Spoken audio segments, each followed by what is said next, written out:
പത്തനംതിട്ട ജില്ലയിലെ ആദ്യ ഇന്റഗ്രേറ്റഡ് ആയുഷ് ആശുപത്രി അടൂരിൽ ഉടൻ യാഥാർത്ഥ്യമാകുമെന്ന് ആരോഗ്യവകുപ്പ് മന്ത്രി വീണ ജോർജ്. കൊടുമൺ ഗ്രാമപഞ്ചായത്ത് അങ്ങാടിക്കൽ വടക്ക് സർക്കാർ ആയുർവേദ ആശുപത്രിയുടെ പുതിയ പേവാർഡിന് ശിലയിടുകയായിരുന്നു മന്ത്രി. ഈ സാമ്പത്തിക വർഷം കൂടുതൽ തുക അനുവദിച്ച് നിർമ്മാണ പ്രവർത്തനങ്ങൾ വേഗത്തിലാക്കും. ആറന്മുളയിലും ഇന്റഗ്രേറ്റഡ് ഹോസ്പിറ്റൽ നിർമ്മിക്കുന്നതിന് പണം അനുവദിച്ചിട്ടുണ്ട്. ആരോഗ്യ സ്ഥാപനങ്ങളുടെ വികസനത്തിന് സർക്കാർ നൽകുന്നത് മുഖ്യ പരിഗണനയാണ്. പരിമിതമായ സൗകര്യങ്ങളോടെ പ്രവർത്തിച്ചിരുന്ന സബ് സെന്ററുകളെ ലാബ് ഉൾപ്പെടെയുള്ള ആധുനിക സൗകര്യങ്ങളോടുകൂടിയ ജനകീയ ആരോഗ്യ കേന്ദ്രങ്ങളാക്കി മാറ്റി. മെഡിക്കൽ കോളേജ്, ജില്ലാ ആശുപത്രികൾ, താലൂക്ക് ആശുപത്രികൾ തുടങ്ങി എല്ലാ ആശുപത്രികളും വികസിപ്പിക്കുകയാണ്.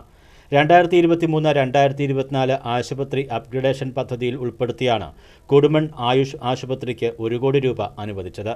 ജില്ലാ നിർമ്മിതി കേന്ദ്രത്തിനാണ് നിർമ്മാണ ചുമതല. വിശാലമായ പേവാർഡ് റൂമുകളും നഴ്സസ് സ്റ്റേഷനുകളും മരുന്ന് സംഭരണ വിതരണ യൂണിറ്റും ഉൾപ്പെടെ 2350 ചതുരശ്ര അടി വിസ്തീർണത്തിലാണ് കെട്ടിടം നിർമ്മിക്കുന്നത്. 10 മാസത്തിനുള്ളിൽ പൂർത്തിയാകും. ചന്ദനപ്പള്ളി കുടുംബാരോഗ്യ കേന്ദ്രത്തിന്റെ നിർമ്മാണ പ്രവർത്തനങ്ങൾക്ക് 1.43 കോടി രൂപ അനുവദിച്ച് ടെൻഡർ നടപടികൾ പൂർത്തിയാക്കി. നിർമ്മാണ പ്രവർത്തനം ഉടൻ ആരംഭിക്കുമെന്നും മന്ത്രി പറഞ്ഞു.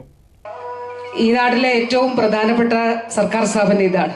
കാരണം ഏറ്റവും കൂടുതൽ ആളുകൾ ഇവിടേക്ക് വരും. നമ്മൾ കഷായ ആശുപത്രി എന്നാണ് പ്രാദേശികമായിട്ട് പറയുന്നത്.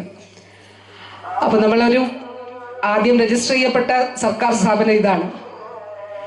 അപ്പോൾ തീർച്ചയായിട്ടും 2021 ആരോഗ്യ വകുപ്പിൻ്റെ ചുമതല ഏറ്റെടുത്തപ്പോൾ നമ്മുടെ ജില്ലയും നമ്മുടെ നാട്ടിലെ സ്ഥാപനങ്ങളും അവയുടെ വികസന പ്രവർത്തനങ്ങളും നമ്മുടെ ഏറ്റവും വലിയൊരു ആവശ്യമായി അതിൻ്റെ ഭാഗമായി നിന്നുകൊണ്ട് തന്നെ അത് സാക്ഷാത്കരിക്കണം എന്ന് ആഗ്രഹിച്ചു. ഡെപ്യൂട്ടി സ്പീക്കർ ചിറ്റയം ഗോപകുമാർ അധ്യക്ഷത വഹിച്ചു.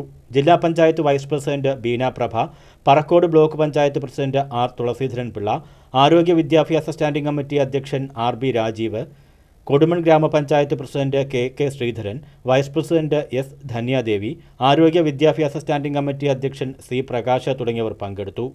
News bureau, Adoor.